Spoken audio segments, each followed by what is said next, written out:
Good day everyone, Gomros here with just a very quick DCS update video. I figured I'd start the new year by going over some updates and news on DCS that happened while I did not have time to make videos in November and early December. Specifically, I want to talk about some changes to the air-to-air visibility in DCS, which is a very important topic to me, and, somewhat surprising to my own self, my opinion on the possibility of DCS esports, among some other things. With some random but hopefully somewhat enjoyable background footage, mostly from testing some co-op missions I am working on at the moment, which I hope I can show you more of later. Well done, let's start with one of the changes in DCS I wanted to talk about, and those are the changes and improvements to the air-to-air visibility we had in recent patches. Those are quite important to me, and air-to-air visibility was so far, in my opinion, one of the weak points of DCS and had some few large problems. Luckily, the issues got addressed with some of the patches during December, and there was quite a bit of an improvement there. Now, realistic air-to-air visibility is a challenge in any combat flight simulator. The developer has to find a way to make it so that the players see what they are supposed to see, but not more, and that in as much of a realistic way as possible. And that should also scale to different monitor setups reasonably well too. And all that is not easy to pull off. As a result, it is something that many flight simulators have trouble with. There are two parts to this problem in DCS. Visibility of objects, planes specifically, that are far away, quite a few miles distance for example, so still within visual range, where a pilot in reality could see such a plane, but not necessarily identify what it is. On the computer screen with a limited resolution, you run into the problem that at such a distance the plane in question would often be smaller than a pixel on the screen, and therefore it would not render at all. So you would not see other planes at anywhere close to the distance you should, and you have trouble finding targets without the help of radar. When I started playing DCS, ED's solution to that problem was the so-called model enlargement, where if you turned it on, planes at longer distances were shown with larger bitmaps projected over their position, to make them visible at longer ranges. You can see that in some of my older videos, for example the Su-27 flanker video I made. There were, however, quite a few problems with this approach, the biggest one being that it did not help at all with the visibility at closer ranges, which was a much bigger problem, but we will come to that, and the model enlargement quite frankly looked pretty bad too. However, I won't go over the exact downsides of this model enlargement system anymore, since it was removed anyway, and it was replaced with basically the more traditional one-pixel approach. Pretty straightforward. You can always see an enemy plane with at least one black pixel if it is within what the game considers visual range. This is by no means a perfect system, and results may vary depending on screen resolution you play at, but the general opinion is that it is an improvement over the model enlargement system we had previously, and I agree. While it is not perfect, it is certainly a step in the right direction. Now, this long-range visibility, where you see planes as one pixel or a small cluster of pixels, is just one part of the visibility issue though in a flight simulator. The second part I had a lot more problems with in the past, and that is the visibility of other planes at closer ranges. Close enough that instead of one or a few pixels, the game shows you a proper LOD of the plane you are looking at. At those closer ranges, 1 kilometer to a few hundred meters distance, the game had massive problems in my opinion, with planes merging with the background in situations where that should not happen, like a silver plane going invisible while flying over a green field, or a fighter with a green camo merging with the blue sky at certain view distances and going almost invisible there. This I found very frustrating and led to me avoiding air-to-air fights and not playing PvP a lot. Thankfully, here recent patches have also brought a large improvement. Fighters' tendencies to straight up go invisible at certain ranges, as they did before, seem to be fixed, and improvements to the lighting engine simply made it much easier to keep track of targets now. Of course, in jet fights it can still be a challenge, especially when fighting versus very small F5s, but that is of course to be expected when fighting versus a very small opponent that is known to be hard to see. Now, those improvements make especially fighting in the vertical much more viable now, since before those changes it was often next to impossible to keep track of a target when you went vertical after a merge.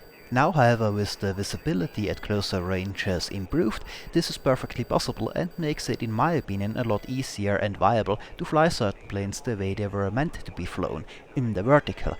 I would not say it is perfect yet, and I expect some additional improvements in the 2.5 version of the game, but I'm certainly happy with the changes we got already, and I expect to play some more PvP now than I did in the past, and also some more air-to-air engagements. I just wanted to mention those improvements to the visibility, since I know quite a few pilots had trouble with it, as did I. Now, what I also want to mention real quick is the new upcoming plane in DCS, the Saab Viggen by Leatherneck, which should be out by the end of the month in early access. The Saab Viggen is going to be very interesting, and I can't wait to get my hands on it, as it introduces a few elements into DCS we did not have before in the simulator. For example, anti-ship cruise missiles for player aircraft. We only have them for AI planes at the moment. And that opens up a few new interesting scenarios, for example attacking invasion forces trying to land on the beach and their escort ships. Also, a first on the Viggen is going to be the introduction of a proper ground radar, which can be used for ground mapping and ground avoidance. That is pretty nice and difficult to do right in a simulator, since the ground radar will properly work, using ray tracing to draw the ground or objects like ships on it. In some older simulators the ground radar was faked and worked more like a moving map with a pre-drawn radar image of the terrain, rather than truly mapping the ground as you fly along. The radar is also a monopulse design, giving you a pretty much unfiltered image, so it will be up to the player to identify a target on the scope as a target. The radar will be interesting to play around with.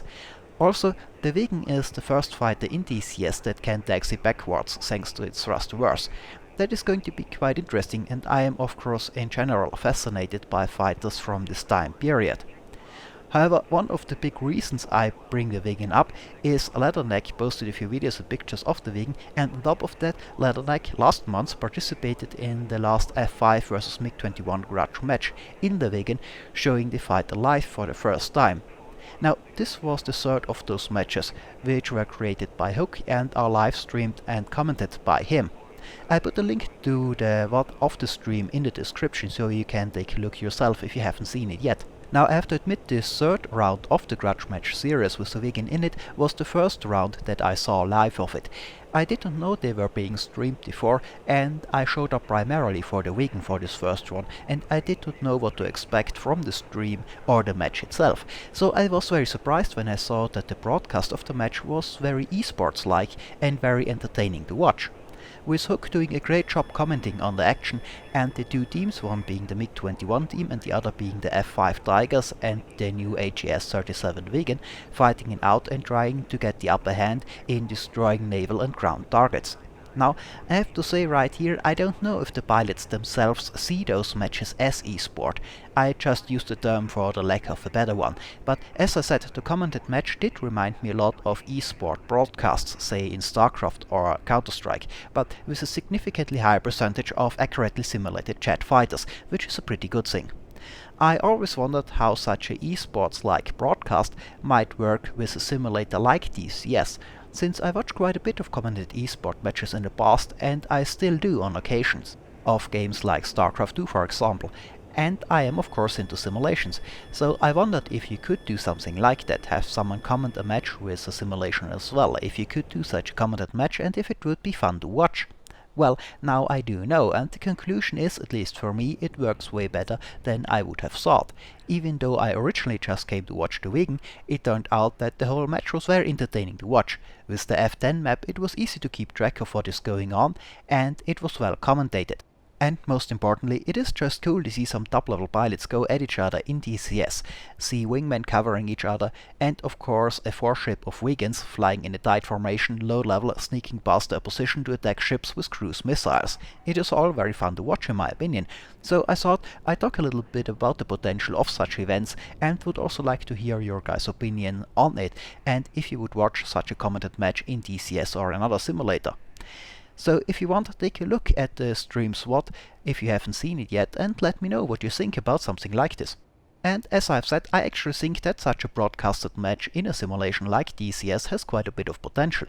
Now, for a match in any kind of game or sport to be interesting for viewers, two main things are important, other than just being fun of course. First, it must be easy enough for everyone to follow, for the viewers to know what is going on.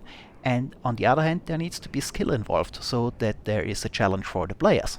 And for what I've seen in those matches, they tick those two boxes. It's DCS, a fully fidelity simulation, so the skill part we don't even have to talk about.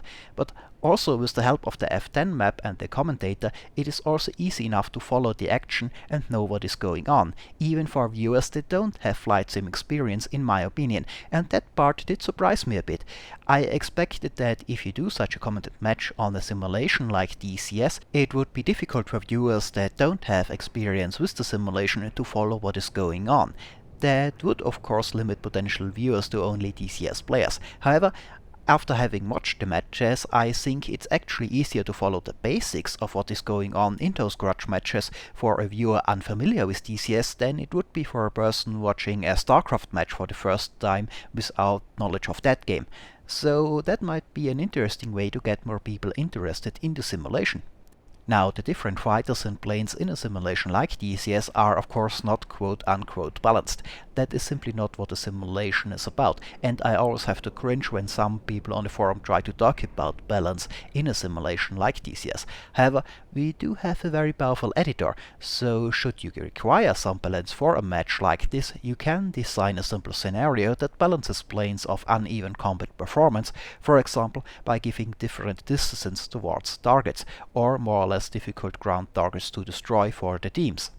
In any case, I found those matches quite interesting to watch. In other news, we have some hints for new projects that may come to DCS. For example, Belsimtech has announced that they will resume work on a project that has been put on hold in the past.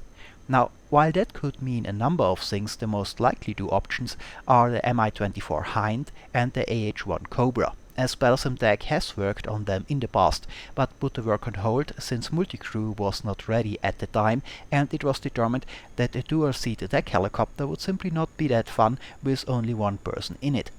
Well, now multicrew is ready, the trainers all have it to some degree or another, and the Gazelle of course does as well, so that the work on those helicopters would resume would make sense, and that would of course be pretty cool. I plan on getting back into helicopters some more in DCS, and I plan on doing a bit of an overview video on the development of attack helicopters in the future as well, which would fit those two helicopters very nicely if they do indeed come. Well, we will see. Anyway, that is a bit of an update on some things that happened in DCS in the 2 months that I was unable to do videos. I hope it was informative, thanks for watching, and I hope you have a great year 2017.